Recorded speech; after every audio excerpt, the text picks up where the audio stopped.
Reading deeper, he reminded himself that his own attribute enhancements made most of the monsters comparatively inferior, and that raw level alone did not guarantee dominance. A larger status window then revealed Jiang Chen's credentials, first awakened, an identity tied to the insect overlord, devouring value and a string of high-tier talents and affiliations, including ties to Little Nine and Mother Insect, laying bare why that name carried weight. With the battlefield still littered by Little Nine's corrosion, Master weighed risk and reward and decided these roaming threats would serve as controlled probes to test his skills while he kept Little Nine and the corpses under watch. After scanning the battlefield's overlays and weighing the risks of roaming threats as live probes, Master chose to press the advantage rather than hide. He issued a curt command, ordering Little Nine to forsake form and become poisonous mist to follow his lead.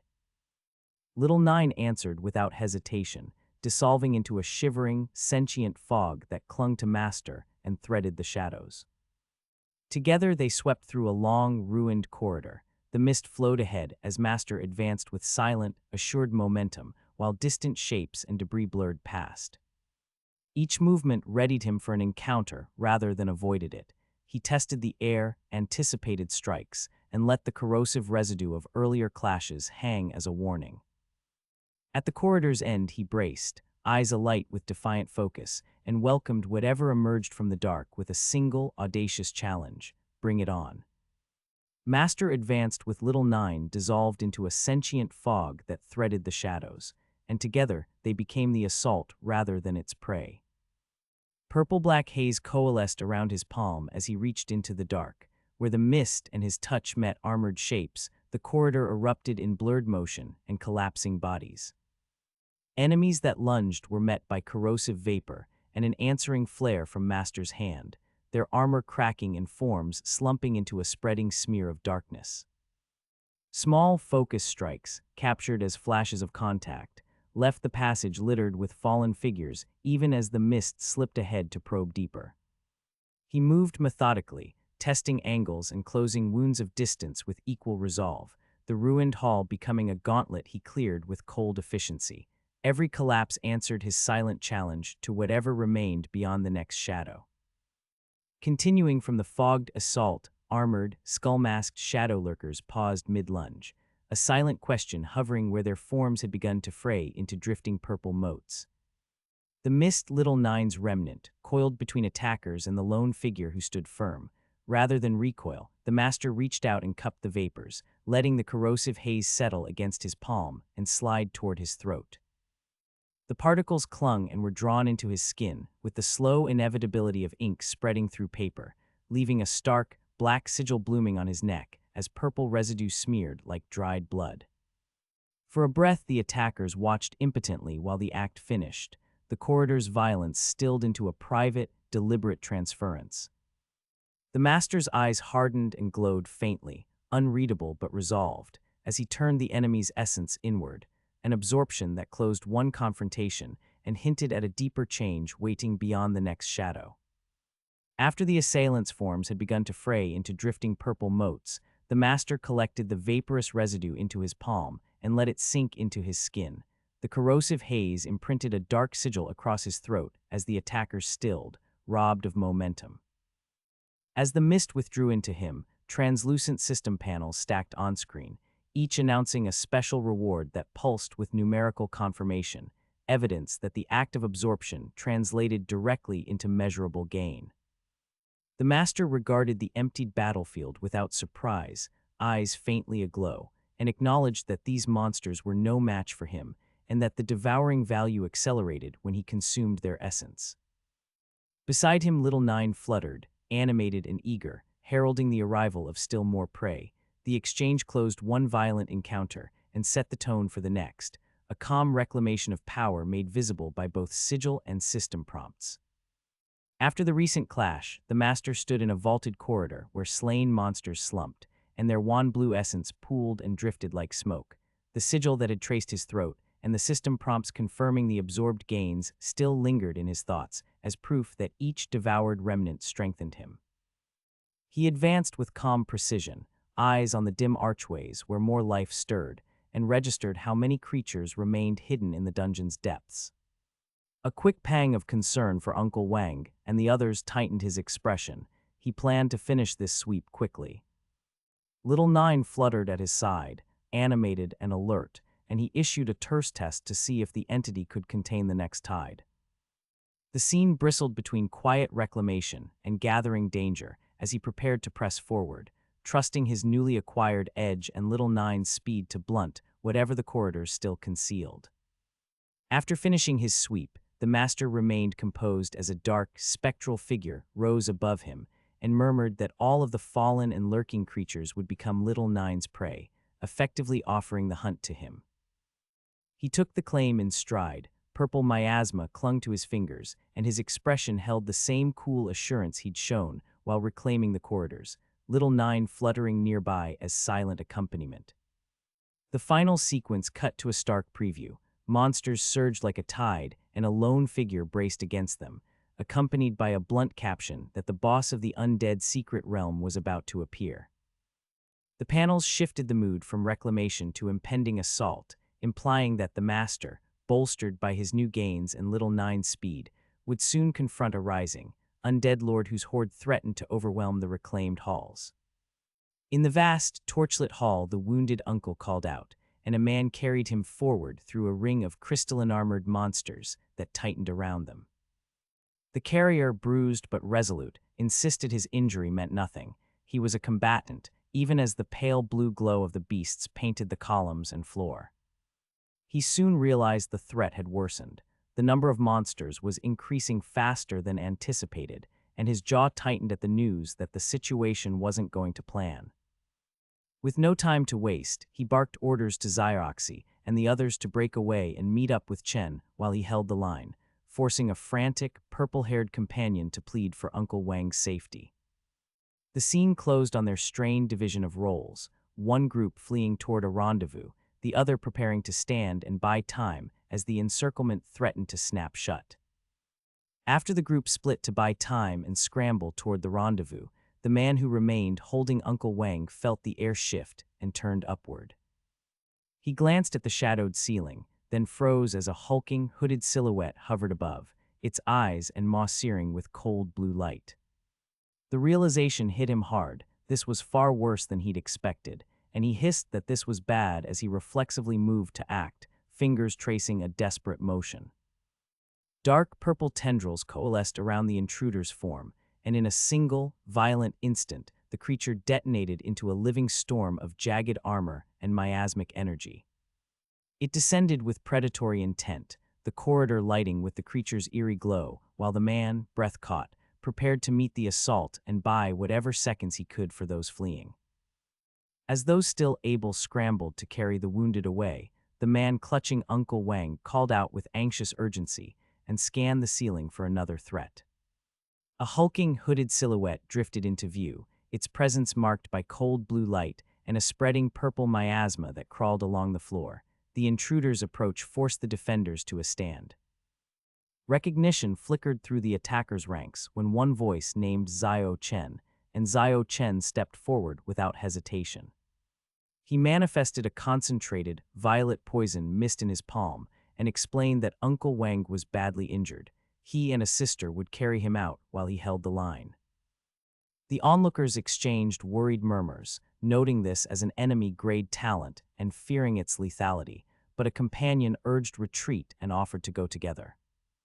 Zhao Chen met their concern with a quiet, confident promise that he would be fine, the purple haze coiling around him as he prepared to buy them the escape he'd guaranteed. As the group prepared a fragile escape, a hulking, hooded silhouette drifted into view, its approach marked by cold blue light and creeping purple miasma. The defenders stiffened when a voice named Zhao Chen. He stepped forward without hesitation and gathered a concentrated violet poison mist in his palm to buy time while the injured Uncle Wang was carried out. A companion, the purple-haired Xioxi among them, urged caution and offered to accompany the stretcher, but Zhao Chen calmly insisted he would be fine and would hold the line. Before they left, Uncle Wang, breathless and urgent, thrust a sword toward Zhao Chen, demanding he take it and remember to return it later. The blade flew through the air, was seized with a determined grip, and sealed a quiet promise amid the tense haze of purple energy as the rescuers pulled away. A stat panel titled Beginner Sword of Conqueror flashed above the blade as Xiao Chen took hold of Uncle Wang's gift.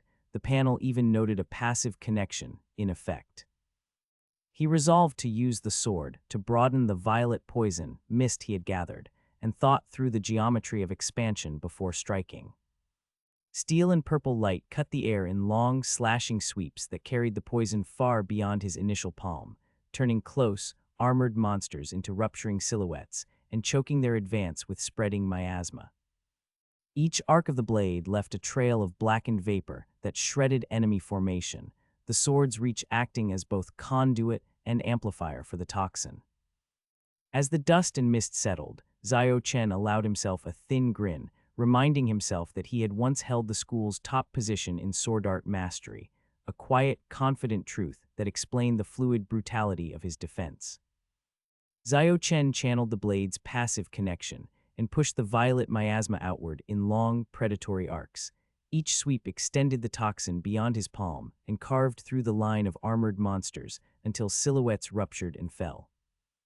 Mid-combat, he registered a quiet shift, a brief, surprised breath, and his expression hardened as he assessed the change. Without losing momentum, he vaulted upward, gathering force for a follow-through that became a single towering slash. The blade cleaved the air in a white, concussive arc that shattered ground and sent stone and bodies reeling. The poisoned trails and shockwave combined to hollow a path through the horde, leaving wreckage and drifting black vapor in the wake of his attack. For a moment after the dust settled, Xiao Chen stood amid ruined armor and swirling mist, the weapon still humming with the connection that had amplified both toxin and reach. A single panel opened on the glinting, red eyes of an armored monster, the creature's mask creasing into motion before it sprang. The next frames captured the creature's lunge, and Xiao Chen meeting that aggression with cold focus. He drove his blade in fast, controlled arcs that painted thin bands of poisoned energy outward. Each sweep elongated the toxin beyond the hilt and became part of a gathering motion that culminated in a towering, white-slashing follow-through. The blow struck like a concussive scythe, cracking stone and scattering plate mail. The toxin trails and shockwave tore through the enemy ranks, rupturing silhouettes and spewing dark vapor from broken armor. When dust and mist settled, ruin and drifting black miasma marked the path of his attack, and Xiao Chen's steady footfall touched ground, a final, measured landing that ended the flurry and held the battlefield in the hush after violence. Building on the silence after his toxin-laced onslaught, Xiao Chen sized up the next threat and found it exceeded his expectations. He braced and swept, then paused to assess. Admiration and concern flickered across his face as he wondered how he would explain the result to Uncle Wang later. That brief interior worry was undercut by the scene's escalation. Mist and wind swirled as a massive silhouette materialized, a knight of blackened plate whose eyes burned red above jagged armor. A floating caption declared it the leader of undead soldiers, level 15, and its presence stamped the air with a colder menace. In the final beat, a blur of movement and a small surge of purple energy traced the creature's head-like void, suggesting a latent power or targeting lock that made the battlefield feel suddenly narrower and far less forgiving. A massive, blackened knight erupted into the clearing, its jagged armor and burning eyes making the knight feel colder as a caption identified it as the leader of undead soldiers, level 15. Xiao Chen turned to face the threat, voice taut as he called for Xiao Jiu. In answer, a blur of motion braided through the air. The small, white-haired combat form flashed forward, blades singing with violet tracers, then paused in mid-arc to look up and ask its master for clearance to kill. The man gave a terse permission, and the fighter dove again, its strike aiming at the knight's head where a purple thread of energy had already licked the void. Wind and light carved the space between them as armored plating met focus speed. In an instant the battlefield tightened, the pair's immediacy promising to test the undead commander's resilience and the bond between master and summoned warrior.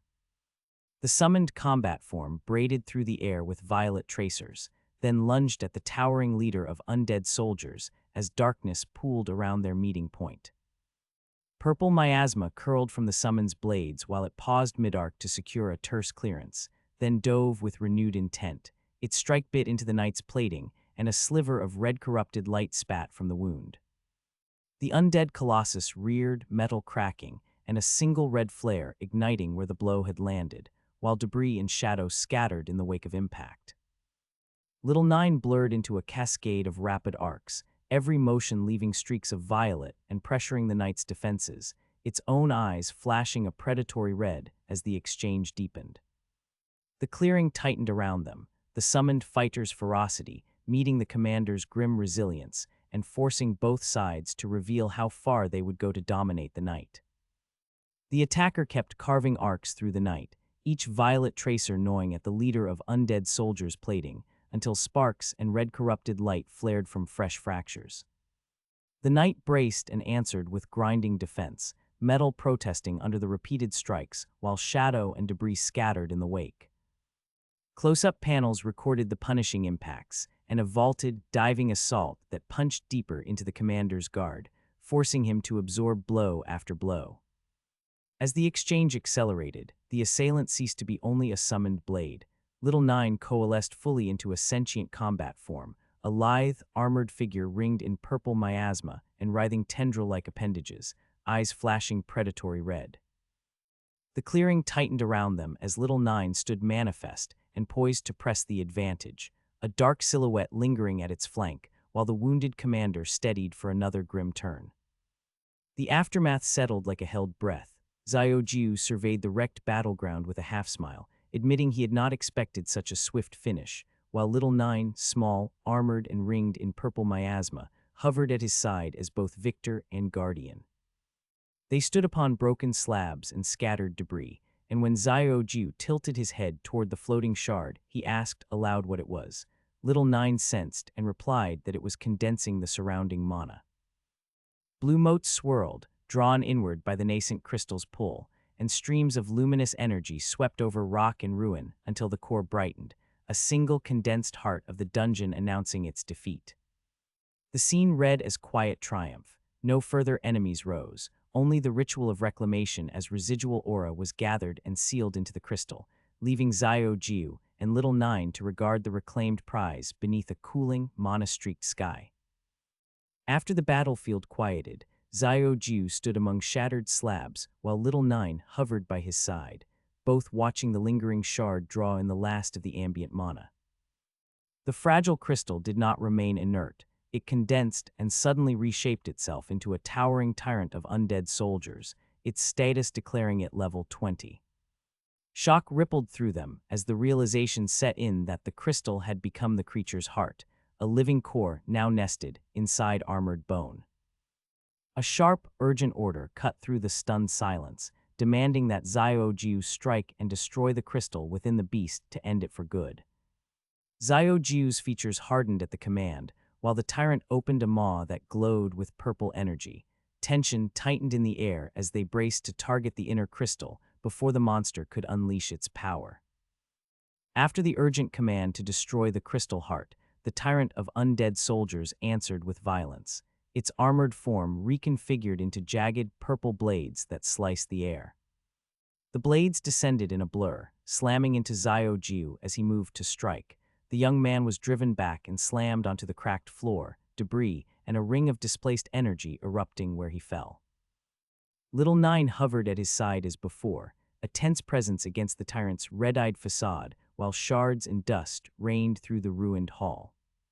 The tyrant's assault left the ground shattered, and the pair struggling to regain footing, the living core at the creature's center still the only obvious vulnerability as the monstrous form prepared to press its advantage. The tyrant of undead soldiers warped its armored mass into jagged, purple-edged blades and lashed out with terrifying velocity, each slash whistling through the shattered hall. Its blades tore a path through the air and slammed into Xiaojiu as he lunged, sending him crashing across cracked flooring where debris and displaced energy erupted around the impact. Little Nine remained at Xiaojiu's side, hovering and tense while the tyrant loomed, red eyes fixed, and its living core the sole weakness gleaming amid the monster's carapace. Darkened appendages and blade forms scythed through the chamber as the pair struggled to regain purchase. Even from a distance, a watcher noted the tyrant's unnatural combination of bulk and speed. It was deliberately avoiding Xiao Jiu's strikes. That realization settled uneasily over the defenders, shifting their strategy. Brute force would fail, while the creature's evasive mastery turned every attack into a gambit to expose the pulsing heart beneath its armored shell. The tyrant's armored blades had already shattered the hull and sent Xiaoju skidding across broken stone, while Little Nine hovered at his side and the monster probed for openings. As the defenders realized that raw power only played into the tyrant's evasive style, Xiaoju's battered gaze fell to green-blue growths threaded through the fissures of the floor. He considered briefly and dangerously, using those plants as a tool instead of another futile strike. Time narrowed and the possibility of a different tactic hardened into resolve. He decided there was no time to waste and would try the plants now, betting on guile to expose the living core beneath the carapace. The chamber's light slanting down through ruin made the plants gleam like a promise, and Xiaoju's eyes sharpened as he committed to this fragile plan against the monstrous tide. The tyrant's relentless blades had smashed the hull and sent defenders flying, and Xiaoju's battered resolve shifted from repeated strikes to a riskier plan. Spotting green-blue growths taking root in the fissures, he seized them as tools rather than obstacles, twisting the vegetation into a whipping, wind-driven assault that cut through the tyrant's evasive pattern. The armored creature staggered as its carapace began to chip, and a faint inner glow pulsed beneath the cracked plates. Little Nine hovered close, matching Xiaoju's timing. Time compressed into a single window of opportunity.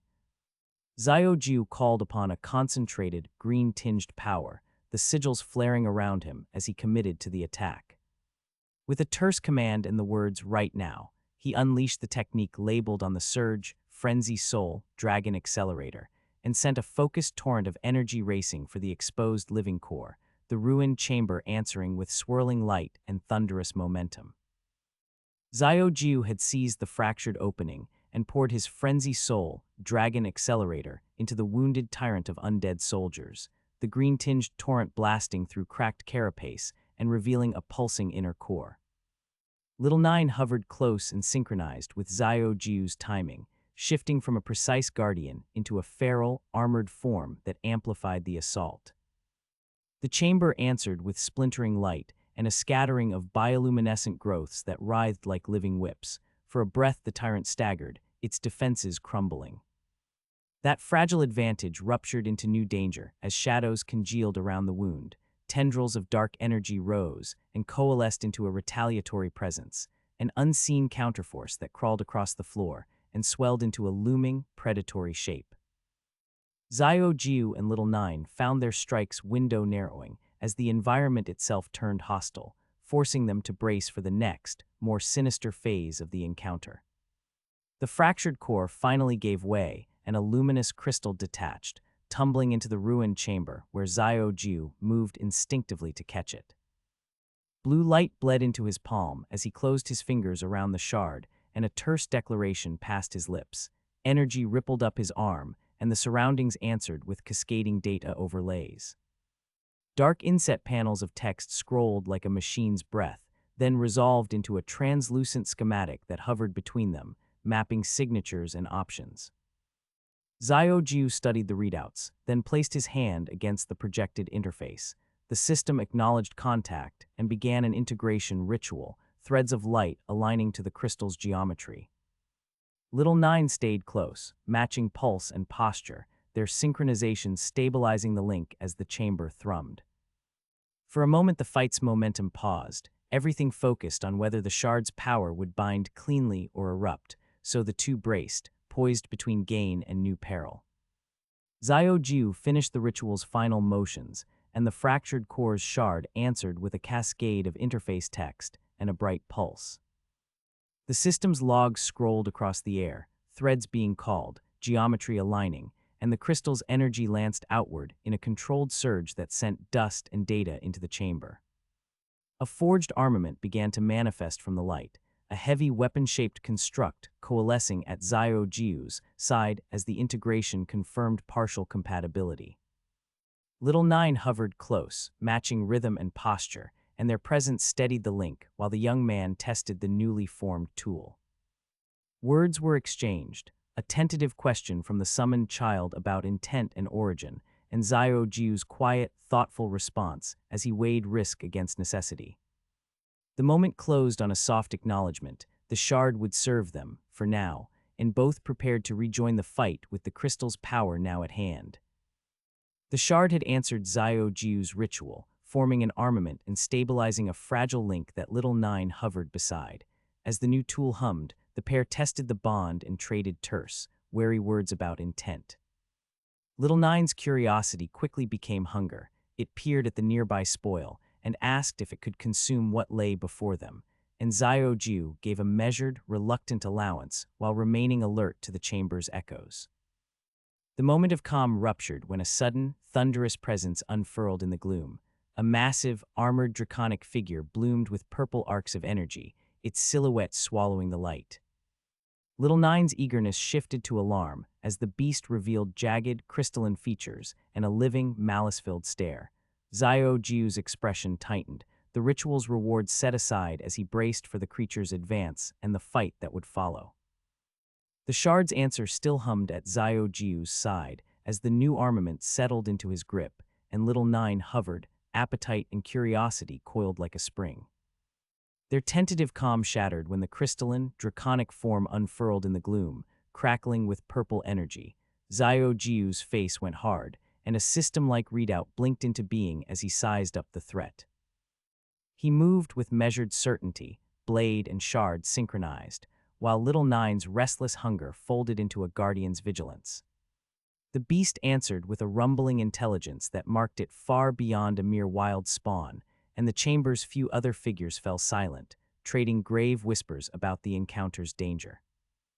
Despite the odds, Xiao Jiu warned the onlookers back and centered himself between Little Nine and the enemy, every muscle prepared for the imminent collision that would test the bond they'd forged only moments before.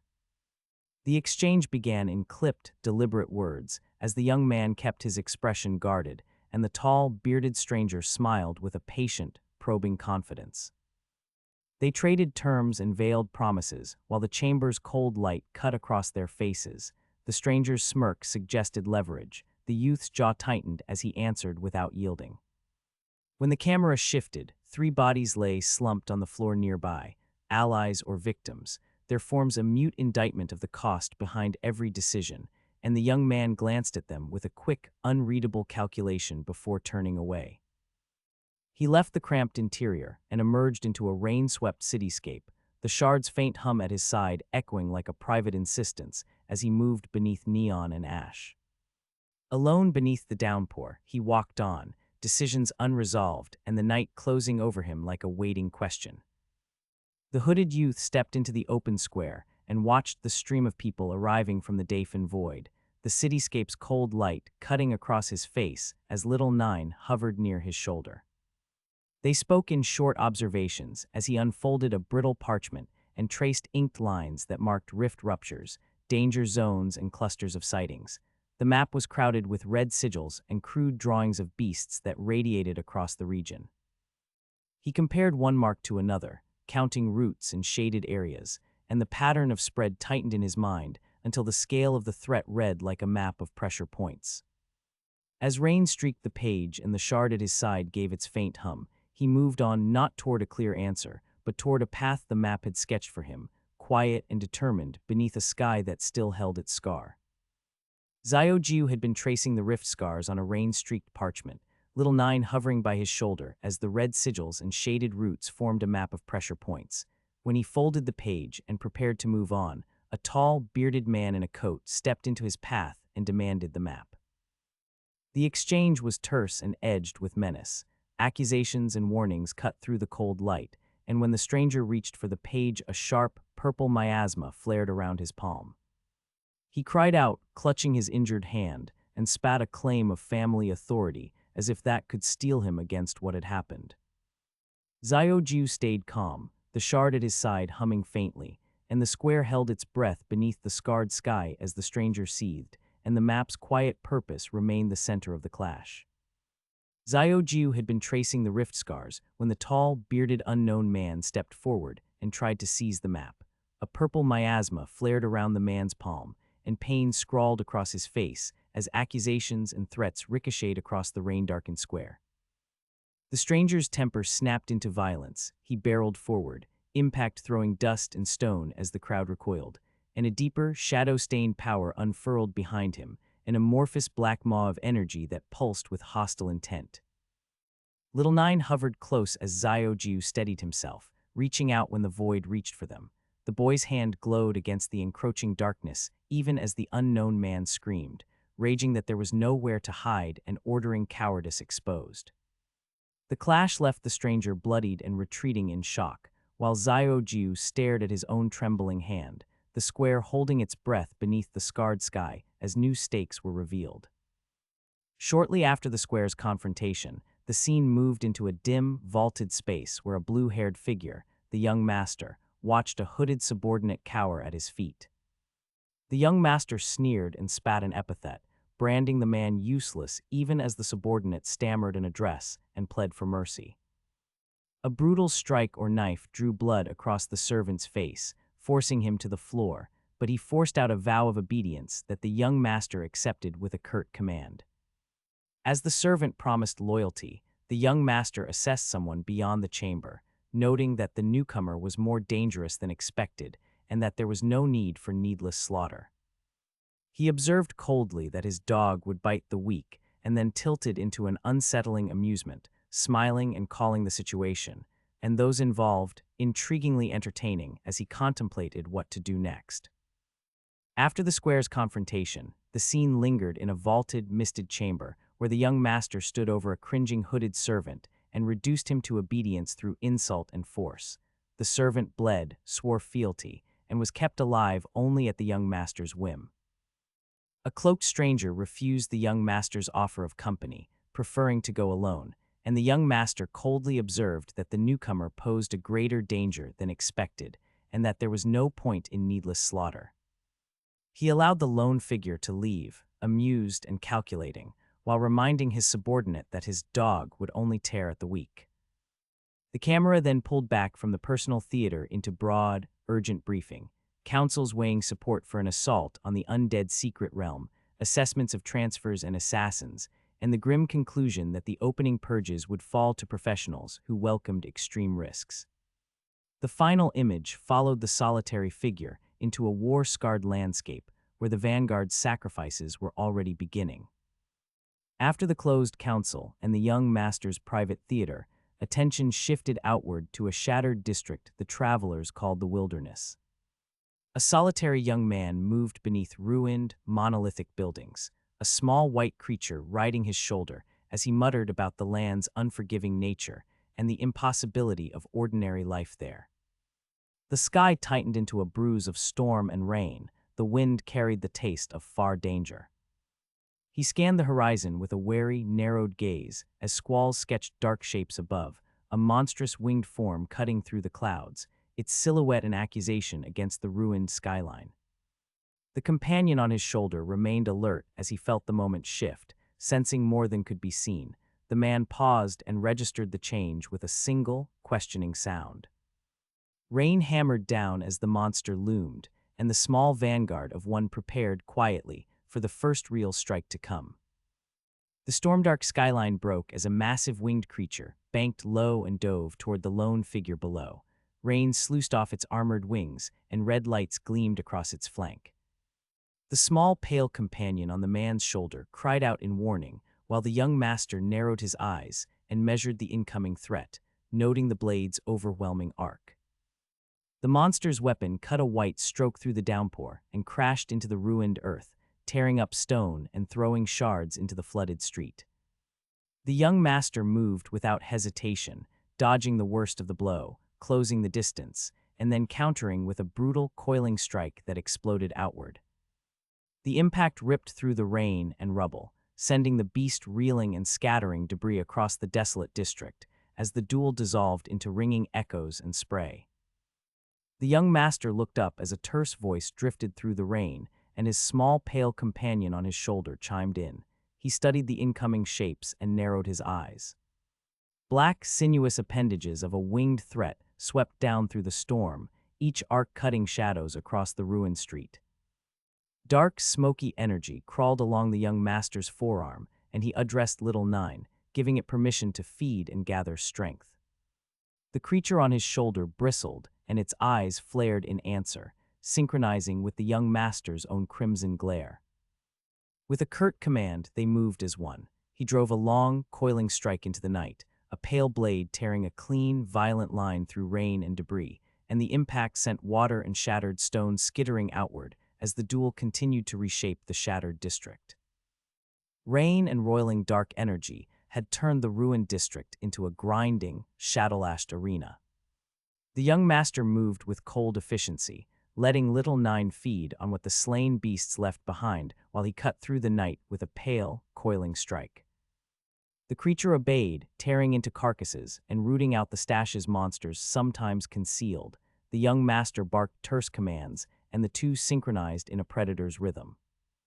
As Little Nine ferreted through the wreckage and brought something unknown to hand, a sudden jolt of pain startled the young master, a glancing blow or unseen shard, and he turned to find an unconscious figure collapsed on the ground. He peered down at the prone form with suspicion and wariness, questioning whether this fallen person was innocent or something more dangerous, even as the storm and the distant shapes of other monsters kept the tension taut. The young master and Little Nine had been moving like predators through the ruined district when a glancing pain drew the young master's attention to a collapsed body among the carcasses. He bent close, and as the storm hissed around them, the prone figure's lashes fluttered and then opened. A young woman lay on the ground, bewildered and slow to gather herself. She blinked at the unfamiliar sky and murmured that this place was not where she had been before, lifting a hand to her head as fragments of memory failed to settle. The young master, having already set a wary perimeter, changed his posture and asked if she was awake. The question landed in the downpour, and the woman flinched, eyes wide with dawning alarm. The scene held a taut hush. The salvage hunt's rhythm paused as the newcomer tested the air, and the watchers reassessed whether she was ally, enemy, or another mystery born of the rift's violence. The young master moved with practiced caution through the storm-lashed ruins. He had already set a wary perimeter when a trembling, frightened woman stumbled into view and demanded that he stay back. He lowered his posture and identified himself as an awakened hunting monsters, trying to quell her panic, and she suddenly locked onto him, claiming to remember that he had ambushed her moments before and fired back with an embarrassed, furious retort. As their exchange sharpened, he evaluated her resilience, noting that she looked unharmed despite his earlier strike. The woman then announced that her senses were returning, ears, nose, sight, then produced a faintly glowing green sigil at her fingertips. Alarm replaced outrage as she cursed the time lost and said she must leave at once or risk being overtaken, already shifting from interrogation to urgent escape. The young master had kept to the shadows and watched the woman with cool, guarded attention, suspecting she might be fleeing something or hiding secrets. She confronted him at close range, angry, bewildered, then oddly casual, questioning his haste and insisting that monsters still roamed, that she was unfit to fight and must go. He noted the traces of her earlier disorientation. Her senses had been returning, and she had once produced a faintly glowing green sigil, a detail that made him wary even as she laughed off the encounter. She offered him the choice to continue hunting the beasts alone, then abruptly shifted into a teasing, almost childish farewell, waving him off with a practiced smile. He reacted with curt irritation, muttering that her acting was poor, and the rain drowned out the rest as both figures slipped back into the ruined night. The young master stood over fallen corpses in the rain and reasoned through the situation. If the things chasing the woman were monsters, it would be an ideal hunting ground to collect devouring value, but if they were other awakened, then the wilderness would be perilous and lawless. He decided to capture the unknown woman and question her again, calculating risks and opportunities with cool detachment. As he spoke to himself, Little Nine darted close and warned, "Master, there's a lot of things coming here. The young master brightened at the thought that the newcomers might be monsters and that the night would yield profit, but his expression tightened when he registered something unexpected on the wind. What had seemed a tidy plan suddenly felt precarious. He fell silent, senses sharpening as the ruined street filled with approaching movement, and the rain swallowed his next words. The ruined street filled with a crawling mass of sinister, many-eyed monsters, and the young master stepped into their shadow to take it in. He noted at once how numerous they were, and how dangerous the scene would be if they had been other awakeners. Instead, he concluded the fleeing child's pursuers were beasts, an opportunity rather than a threat, and reminded himself that there was no reason to refuse the devouring value that fortune had delivered. As the creatures lunged and bared jagged mandibles, his expression hardened from calculation into action. Little Nine answered with a crisp command and shifted into a poisoned mist form at his bidding, preparing to shape the coming ambush into profit while the rain and dark swallowed their next moves. The young master had already weighed the swarm and treated the chase as an asset. At his signal, Little Nine answered and transformed into a choking, shadowed mist that slipped across the rain-slick street. The horde surged forward, teeth and jaws flashing, and one enormous creature reared up with a cavernous maw that cast red light on the ruined pavement. The young master did not hesitate. Dark sigils flared around his hands, twin obsidian blades coalesced, and he launched himself at the nearest behemoth. His strikes were economical and devastating, tearing through flesh and shadow as the monster's eyes flared and its bite missed by inches. Each blow threw up shards of stone and a brackish, blue spray as the ground split beneath him.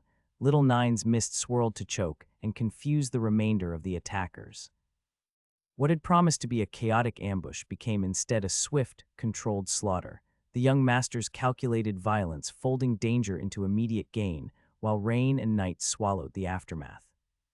After Little Nine's mist and the young master's initial onslaught, the young master registered a new anomaly. The creatures moved with unnerving speed.